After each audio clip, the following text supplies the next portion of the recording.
Good morning and welcome to part 2 of the Dynamix 802 online Vermont History Day project. Today we're going to go through the project progression and I'm going to tell you how to get from the research portion of the project into the slideshow portion of the project. Pay attention.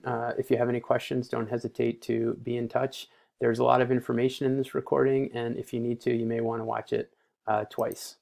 So the first thing, I just want to review the steps to completion. We've been talking about this already. This week, Friday, April 17th, we're working on annotated bibliography. We have spring break next week. And then when we come back, we're going to review the research. We're going to start crafting the first draft of the slideshow. Hopefully, we're going to have time to peer review each other's slideshow. And then the slideshow will be due the week of May 4th, ideally. So step one, you've been working on your annotated bibliography. For those of you who are not competing in the Vermont History Day competition, you need one primary source and one secondary source. And again, we're shooting for Friday, April 17th as the due date for that. Step two is to review your research. Once you've created an annotated bibliography, you should have a pretty good idea of the resources that you found and the foundational information that you're going to use for your slideshow.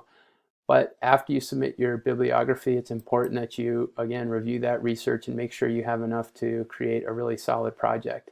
Everybody should have a template that they filled out before we had the extended break. And when you review your template and you think about your annotated bibliography, you want to make sure that you have enough resources and research to complete the project.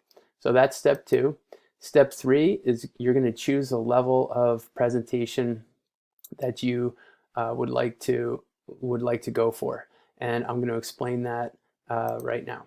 So there's 3 levels. You're going to be able to choose which level that you want to compete at. Level 1 is the novice. That's sort of the beginning level.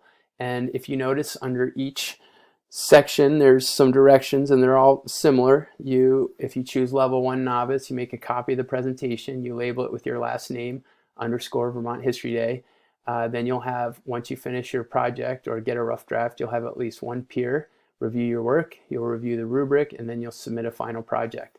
Now, if you do notice that you click on the level you are choosing, and that's going to take you to the project criteria.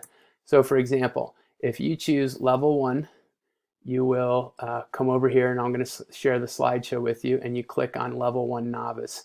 Now notice that the novice or the beginning level is green, and if you were to click on that, that would take you to this presentation right here, the Dynamix 802. You see that it's green in the background. You know that, okay, this is the novice level Vermont History Day project. Notice here, it's so important that you do this. You have to make a copy of this presentation. You label it with your last name _ VHD for Vermont History Day, and then you need to share that with Mr. Taylor. I didn't want to put this through Google Classroom because I wanted everybody to have the option of choosing their level of the project, but it is really important that you make a copy of that template. If I'm an intermediate, if I want to choose the intermediate level, I'm going to click on level 2, and then that's going to take me to the intermediate level project. Notice that these are coded so that the background is blue, and I know that, okay, I'm on the intermediate level, and again, I need to make sure I make a copy of this so that I can begin working on that copy.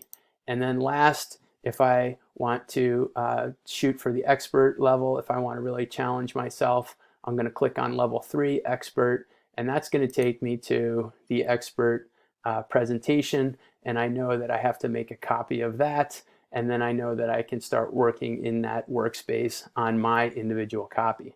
Okay, so it's just really important that once you choose your level, you're going to then go to that presentation, you're going to make a copy of that presentation, and that's going to become your workspace.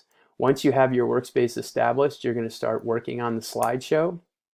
And if you complete a rough draft in the week of April 27th through April 30th, you'll get a Vermont History Day 2 certificate. And then if you move into the final draft, you're going to get a certificate, and that'll be due on May 4th.